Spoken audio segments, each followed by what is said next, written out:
بسم اللہ الرحمن الرحیم۔ السلام علیکم ورحمۃ اللہ وبرکاتہ۔ جب موت کا وقت آتا ہے تو نبی کریم صلی اللہ علیہ وآلہ وسلم نے ارشاد فرمایا، مومن پر جب موت کا وقت آتا ہے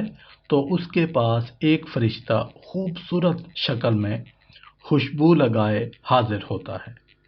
اور روح قبض کرنے کے لیے اس کے پاس بیٹھ جاتا ہے، اور اس کے بعد دو اور فرشتے جنت سے خوشبو اور کفن لے کر آ جاتے ہیں اور مرنے والے سے دور رہتے ہیں، اور ملک الموت آرام سے اس کی روح قبض کرتا ہے۔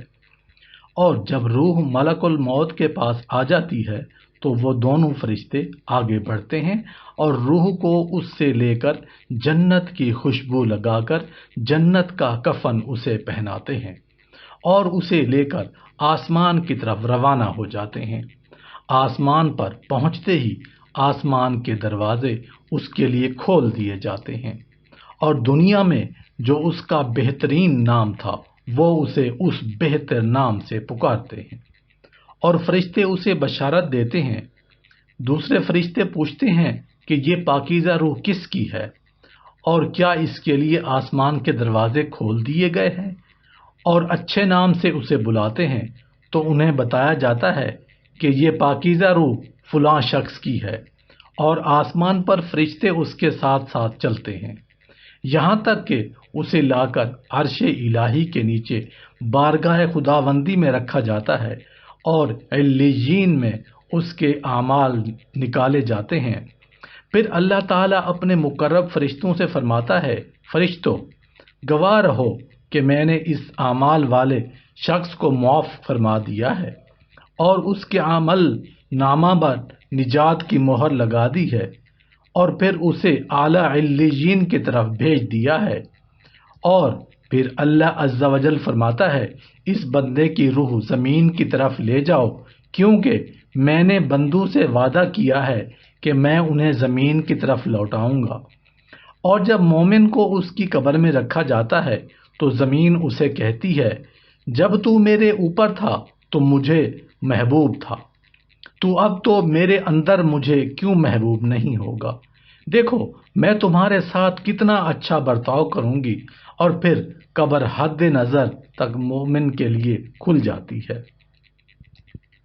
اور اس کے لیے جنت کی طرف سے ایک دروازہ اس کے پیروں کی جانب سے کھل جاتا ہے، اور اسے کہا جاتا ہے، دیکھو اللہ تعالیٰ نے تمہارے لیے کیا ثواب تیار کیا ہوا ہے۔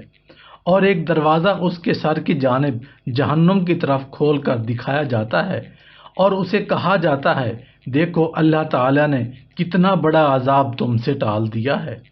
اور پھر اسے کہا جاتا ہے، بس اب آنکھیں ٹھنڈی کر کے سو جاؤ، اور اب قیامت کے قائم ہونے کے خواہش سے بڑھ کر محبوب اسے کوئی خواہش نہیں ہوگی۔ امام بہیقی نے شعب الایمان میں حضرت بلال بن سعد سے روایت کی ہے، فرماتے ہیں، قبر روزانہ پکار کر کہتی ہے، میں مسافری کا گھر ہوں، میں کیڑوں اور ویرانی کا گھر ہوں، میں جہنم کا ایک گڑھا ہوں یا جنت کا ایک باغیچہ ہوں۔ اور جب مومن کو اس میں رکھا جاتا ہے تو وہ اس کے نیچے سے اس سے کلام کرتی ہے، کہتی ہے، اللہ کی قسم، جب تو مجھ پر چلتا تھا تو میں تجھ سے پیار کرتی تھی، اور جب کہ تو میرے اندر آ گیا ہے تو تجھ سے پیار کیوں نہیں کروں گی؟ اب تو میرا دوست بن گیا ہے، دیکھو میں تمہارے ساتھ کتنا اچھا سلوک کرتی ہوں۔ یہ کہہ کر قبر اس کے لیے حد نظر تک کشادہ ہو جاتی ہے، اور جب کافر کو اس میں رکھا جاتا ہے تو وہ کہتی ہے، تو جب میرے اوپر چلا کرتا تھا تجھ سے بغض رکھتی تھی، اب تیرا مجھ سے واسطہ پڑ گیا ہے، اب تجھے معلوم ہوگا کہ میں تمہارے ساتھ کیا برتاؤ کرتی ہوں۔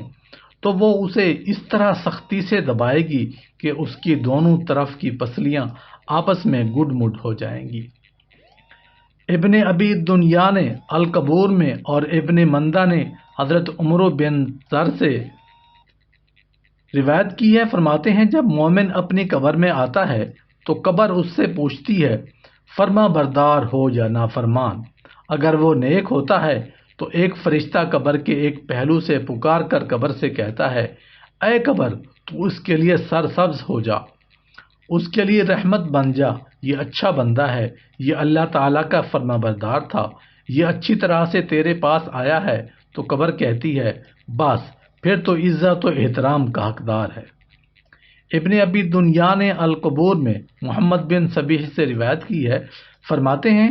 ہمیں یہ روایت پہنچی ہے کہ جب کوئی بندہ قبر میں رکھا جاتا ہے اور اسے عذاب ہوتا ہے یا اسے کوئی سختی پہنچتی ہے تو اس کے پڑوسی مردے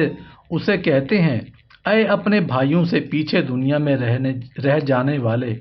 کیا تو ہمارے اندر قابل اعتبار نہیں تھا اور تو ہم سب سے زیادہ معتبر تھا؟ کیا تو نے دیکھا نہیں کہ مرنے کے ساتھ ہی ہمارے عملوں کا سلسلہ ختم ہو گیا تھا، اور تجھے تو موقع حاصل تھا کہ تم تو کیوں تلافی نہیں کی